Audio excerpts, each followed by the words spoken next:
এক যুবক এসে হাত পাতলো, বিষ্ণু ইসলাম আমার কিছু দেন। নবী বললেন, তুমি তো শক্ত সামর্থ্য মানুষ, বাসায় কি আছে বলো। সে বলে, আমার বাড়িতে একটা পানি খাওয়ার জগ আছে আর একটা চাদর আছে। বিষ্ণু ইসলাম বললেন, নিয়ে আস। সে নিয়ে আস। এবার বিষ্ণু ইসলাম চাদর আর জগ দুইটা নিয়ে সাহাবাদেরকে বললেন, মাইয়াশতারি হাযাইন, কে কিনবে।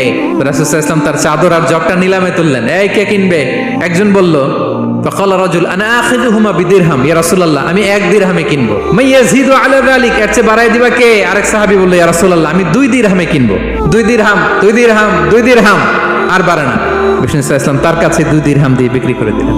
2 দিরহাম নিয়ে যুবককে বললেন, নাও এই 1 দিরহাম দিয়ে কিছু খাবার কিনে তোমার ফ্যামিলিকে দিয়ে আস, আরেক দিরহাম দিয়ে একটা কুঠার কিনে নিয়ে আস। তো যুবক কুঠার কিনে আনলো।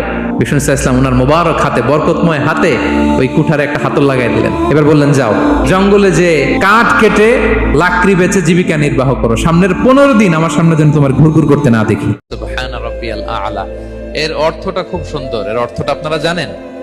সুবহানা রাব্বিয়াল আ'লা মানে আমি আমার রবের পবিত্রতা ঘোষণা করছি, যিনি হচ্ছেন আল আ'লা, সর্বোচ্চ, সবচেয়ে বড়। তার চেয়ে বড় কেউ হতে পারে না।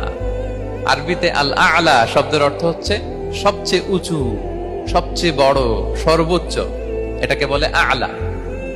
আর আরবিতে সবচেয়ে খাটো, সবচেয়ে নিচু, সবচেয়ে নিম্নে, এটার আরবি হচ্ছে আল আসফাল। এটাকে কি বলে? আল আসফাল। আল্লাহ তাআলা কোরআনে বলেছেন, ইন্নাল মুনাফিকিনা ফিদ দারকিল আসফালি মিনান নার, মুনাফিকেরা জাহান্নামের একেবারে নিচে থাকবে, নিচে। তাহলে সবচেয়ে নিচু অবস্থানকে বলে আসফাল, আর সবচেয়ে উঁচু অবস্থানকে বলে আ'লা। নবীর কথা শুনলে মানুষ বুকে আশা ফিরে পায়। আমার নবী কাউকে হতাশ করেন না। হতাশা বিশ্বনবীর ডিকশনারিতে নাই। তিনি মানুষকে আশাবাদী করে তোলেন। বিশ্বনবীর কথা শুনলে মানুষের হৃদয় নরম হয়, তারা আশা ফিরে পায়।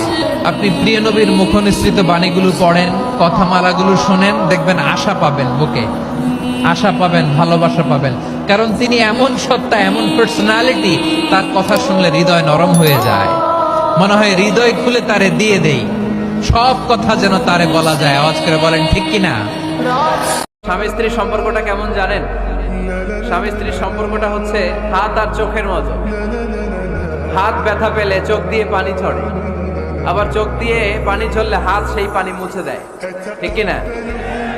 স্বামী আর স্ত্রীর সম্পর্কটা এরকম হবে, হাত আর চোখ। হাত কেটে গেলে চোখ দিয়ে পানি পড়ে, আবার চোখ দিয়ে পানি পড়লে হাত দিয়ে ওই পানি মুছে দেয়। সম্পর্কটা এরকম থাকার দরকার আছে না নাই?